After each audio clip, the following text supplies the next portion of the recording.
Breathe. There you go.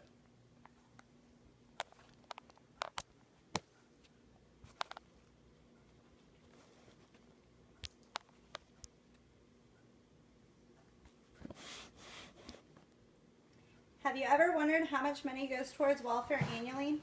The government spending on welfare, not including food stamps or unemployment, is $131.9 billion, according to the Department of Commerce. Approximately 40 cents for every tax dollar goes towards welfare, according to the federal income tax receipt. Welfare programs are state-regulated programs for those who live under the minimum accepted level means as determined by each state government. A 2015 study by the University of California at Berkeley found that states and the federal government spent $152.8 billion a year on food stamps, health insurance, and cash assistance programs.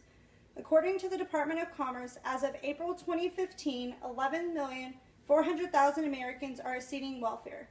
41,700,000 Americans are receiving food stamps, and 10,200,000 Americans are receiving unemployment. As you can see from the graph, from 2009 to 2011, the number of Americans receiving welfare has steadily increased. From the first quarter of 2009 to the second quarter of 2011, those numbers have increased by approximately 110 million Americans. According to the Berkeley report, people received an average of $404 a month in some form of welfare. 43% of people had been receiving benefits for 37 to 48 months. Households held by an unmarried woman received an average of $337 a month compared to $447 a month for households headed by a single man and $420 a month for married couples.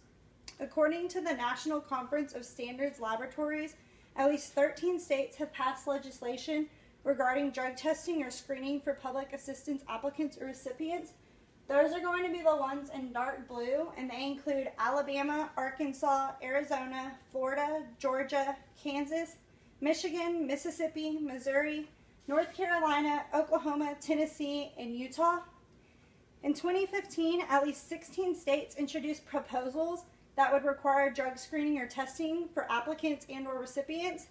Those are the ones in light blue, and they include Connecticut, Illinois, Iowa, Kentucky, Massachusetts, Minnesota, Montana, New York, Oregon, Pennsylvania, Rhode Island, South Carolina, Texas, Vermont, and West Virginia. Hawaii's proposal was for the state to study the issue.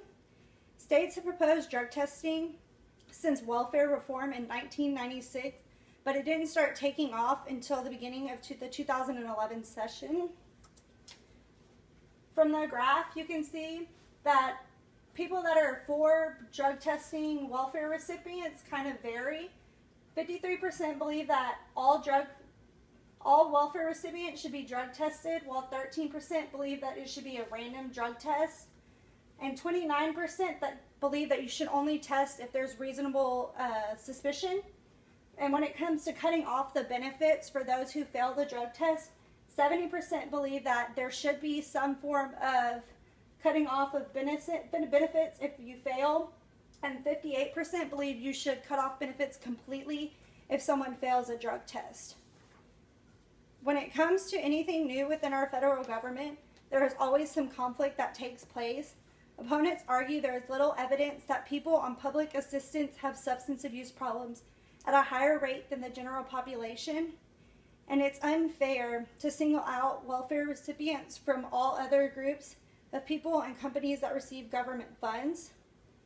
Welfare drug testing violates both the individual's constitutional right to privacy and the Fourth Amendment's protections against unreasonable search and seizures.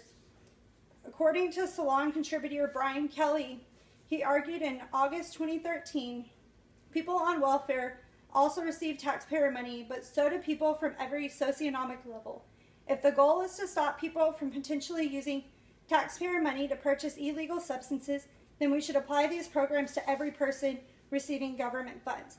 That means testing students who receive government scholarships, farmers who receive government farmer subsidies, and laboratories receiving government research grants. It means testing veterans, police officers, and firefighters. It means testing the employees of the companies administering the drug test. And it most certainly means testing politicians from the governor all the way down to the city council members. A study on YouGov was up in 2013, and people could go online and decide who they believe should be drug tested. 87% of the people believed airline pilots should be tested. 78% of people believe the members of Congress should be drug tested. 72% of people believe military members should be tested.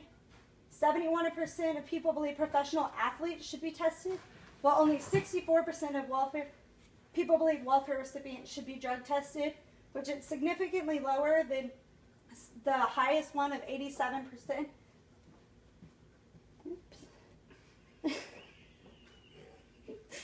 On a practical level, drug testing programs fail to save the government money.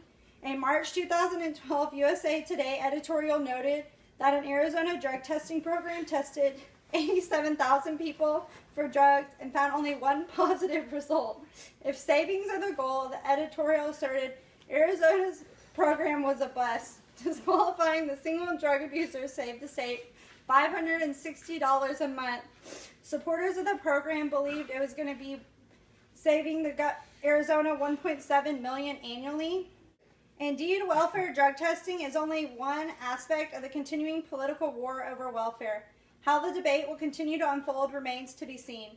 There's a great number of Americans receiving welfare from the government, and the laws implemented or that may be implemented can help weed out those people, but not without some backlash of those opposed to the drug testing. Welfare programs have long been a point of contention between liberals and conservatives, so much so that observers have referred to the divide as welfare wedge politics. The debate over the extent of welfare benefits the government should give to the poor and what conditions it should see continue to rage.